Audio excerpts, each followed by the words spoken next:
Diyarbakır Kent Koruma ve Dayanışma Platformu tarafından hazırlanıp düzenlenen yardım tırlarının 4 gündür Suruç'ta Hayat Park dinlenme tesislerinde ablukaya alınmış bir şekilde bekletilmektedir. İçişleri Bakanı ile diplomatik olarak yapılan görüşmeler sonucunda hiçbir şekilde Mürşit Pınar sınır kapısının açılmaması ve yardımların birebir oraya gönderilmemesi de bir istikrarlı bir kararlılık var.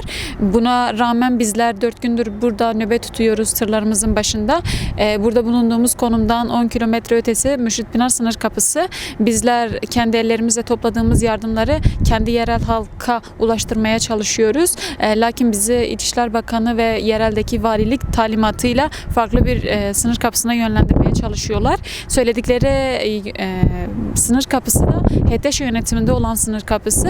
Bizler de bu yardımları, bu tırları elbette ki oraya teslim etmekte, onların aracılığıyla ulaştırılmasında güvenmiyoruz kendilerine.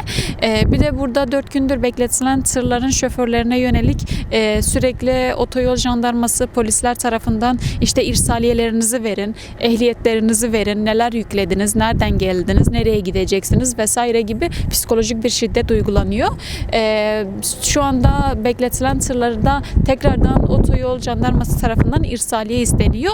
Hukuki olarak otoyol jandarması hiçbir şekilde bunlardan, tırcılardan yüklenen yüke dair bir irsaliye isteme hakkı yoktur. Ama sırf psikolojik bir şiddet olsun diye yapıyorlar. Buna rağmen biz şoför arkadaşlarla konuşuyoruz. Hani sizden böyle bir şey talep ederlerse vermeyin vesaire. Ama psikolojik bir şekilde bir yönelim var buradaki tırcılara yönelik de. Alandan ayrılmak isteyen tırcılar veya işte dinlenme tesisine geçen tırcılara da sürekli bir fiziki takip uygulanıyor. Bizler de hukuki açıdan bunun hukuki olmadığını da tekrardan belirtiyoruz. Bu şekilde bir yönelim de var diye. Sonra diplomatik olarak DEM Parti'nin diplomatik heyeti İçişleri Bakanı ile iletişim halinde açılması taraftarıyız ve bunda diretiyoruz. Ama İçişleri Bakanı ısrarla izin vermeme talimatı veriyor valiliklere. Hatta şunu da söylüyorlar, burada herhangi bir yere depolamak isterseniz, tırlardan indirmek isterseniz onu da yapamayacağız. İzin verilmiyor diyorlar.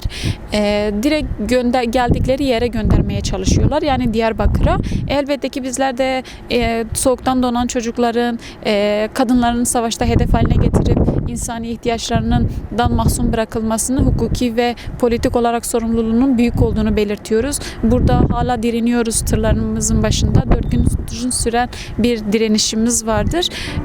Diplomatik olarak da çıkacak sonuçları bekliyoruz.